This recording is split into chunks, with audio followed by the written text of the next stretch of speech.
in your personal hero's journey, what was it like for you to go from student to full-fledged, you know, artist living from their work? What was that like? And do you have any advice for someone looking to do the same?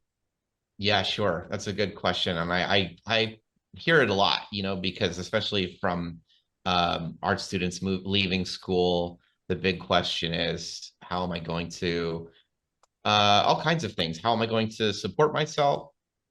How am I going to get my work out there? That's a big one. Yeah. And of course, what we've been talking about, what should I paint? Sometimes that is a big question for somebody. They've acquired all this skill in their training, and then what do they paint? And sometimes there's not a lot of room in there for variation to paint and be unique, and stand out from your peers in a special way.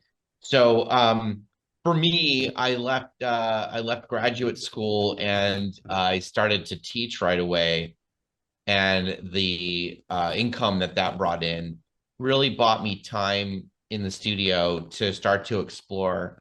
And not all of it is very glorious. Like, I'll say, my first years out of grad school, I really wanted to secure a gallery and to have a relationship with the gallery and to have the gallery like me and be in support of my work. And so I found that what was sort of safe and sanctioned by a lot of galleries was to paint still life. And I don't think there's any shame in painting still life at all. And I honestly, I love painting still life, and I did so for many years. And I think I'm really good at it. I did a lot of still life when I first got out of graduate school. So I'm getting into the answer here. And I would show those in galleries, and they would sell. I think that painting still life for a gallery is a great way to really push yourself in your skills, your chops, the technical aspects of your painting, because you can try out all kinds of subject matter. I mean, of course, you start with bowls of fruit, but you might find yourself painting really challenging things, like a big tangle of branches or something, or drapery that's knotted and tangled and convoluted with other things wrapped up in it. And you could really challenge yourself with all the different kinds of subject matter that can be painted, and test yourself in that regard. And of course, you have a lot of time and space and privacy to do that when you paint still life. You can take all the time you want to sit in front of that still life table, and no one's looking over your shoulder.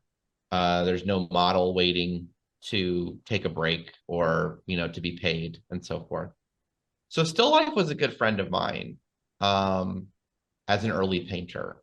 And I think that ended up spilling out into painting interiors, painting hallways and rooms and looking through doorways into kitchens with beautiful light and space.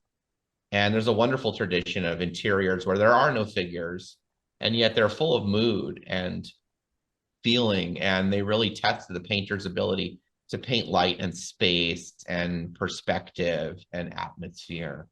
Um, I did a lot of interiors, and um, somewhere along the way, I think I found stability. I think fairly early on, I found stability in a combination of teaching and painting still life. I will say that I knew that the whole time I was really pleasing the gallery. I showed with John Pent's gallery in San Francisco for 14 years, and John was a wonderful dealer.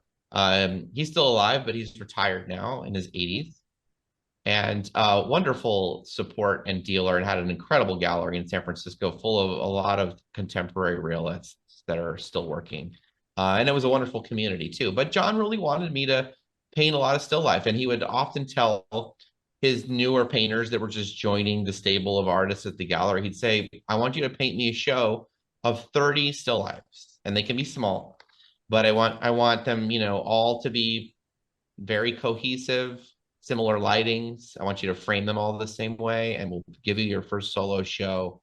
And I think that was a formula that worked for a lot of painters. I think they were able to kind of enter the scene with something that seemed really well, unified and coordinated in its appearance. A lot of it would sell, and that would sound good to the world that this painter is selling.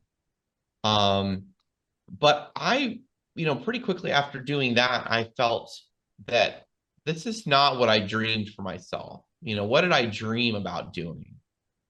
And of course, I looked up, I thought about painters that really excited me, and those were Velasquez and Caravaggio and Odd Nerdrum and Mempo Bartlett and Vincent Desiderio.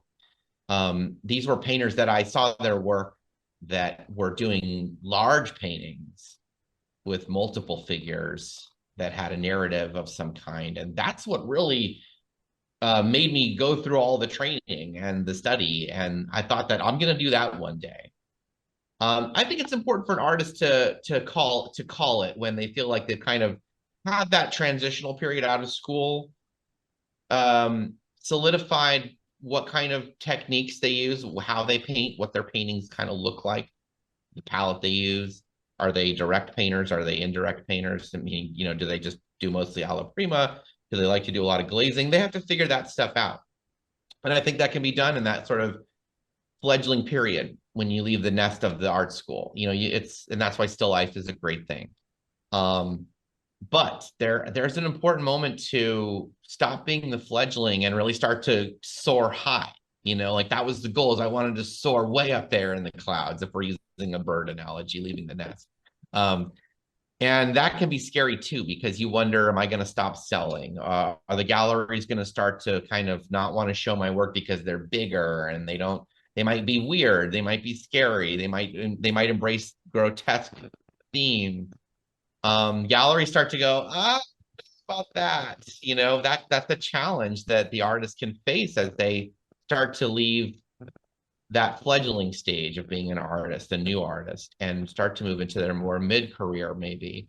They might find that if they're being true to themselves in the artwork they want to make, that really what inspired them in the first place, they might also find it's not easy to sell or to show.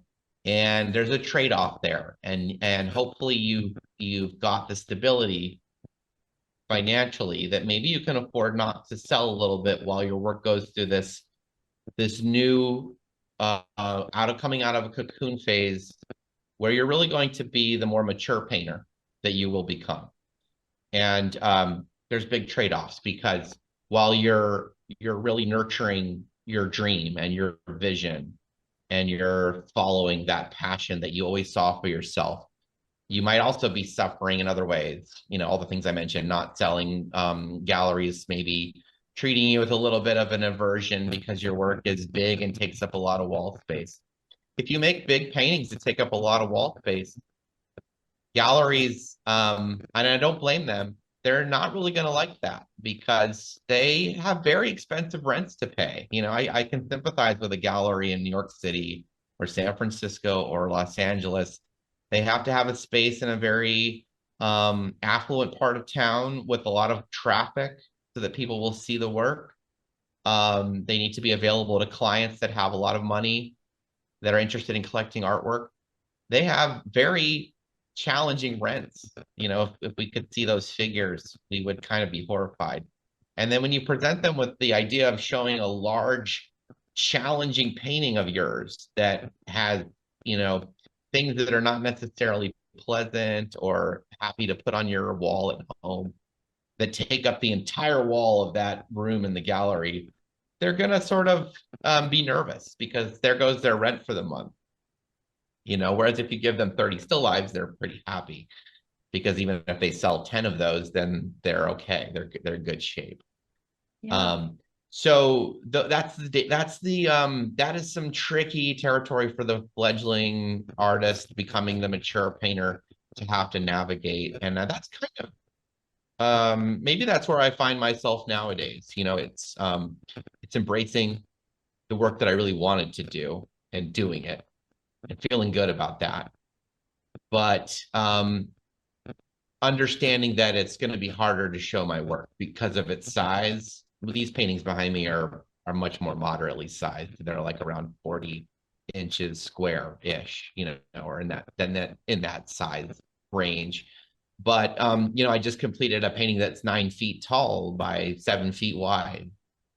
And that's hard to exhibit, and it's also hard to find a home for it. Even if I found the past couple paintings I've done that have been that scale, a lot of people do want them, but the reality is they can't fit them in their houses, apartments, or even if they can, this has been a real heartbreaker. Even if they can fit them in their apartments, if let's say you have an affluent collector in New York City who wants to own your large painting and they can fit it in their apartment, they live in, an older pre-war Upper East Side apartment in Manhattan, and there actually is no freight elevator, and the stairwells up into the building are tiny, and they can barely fit their couches up into their building. And they realized that after taking some measurements, this has happened to myself and a couple of my colleagues, after taking some measurements, they realized the painting won't fit up the stairwell and there is no elevator to fit it in, and they just can't have the purchase. So that's a challenge. We want to make these big, exciting paintings that we see on the walls in the Met, in the Prado. We want to do that work, but it doesn't always fit. Very simply fit. It doesn't fit. A very close friend of mine and a painter I admire just did a really large painting in New York, and she had a buyer for it. And the buyer really found out that it was, it was an inch or 2 inches too wide to fit between the windows in the apartment. And so they declined the sale. So this is something I think for us to think about is we want to do these big, exciting paintings, a lot of us, but we also need to figure out how big can I go? How big can I go? And it'll still fit into an apartment or a house or up a stairwell or up an elevator that's maybe not a freight elevator. We kind of have to think about some of these questions, and they're not always fun. I mean, when we look at Odd Nurjum's paintings, he doesn't worry about that. I mean, he paints ginormous paintings, and and he figures it out later.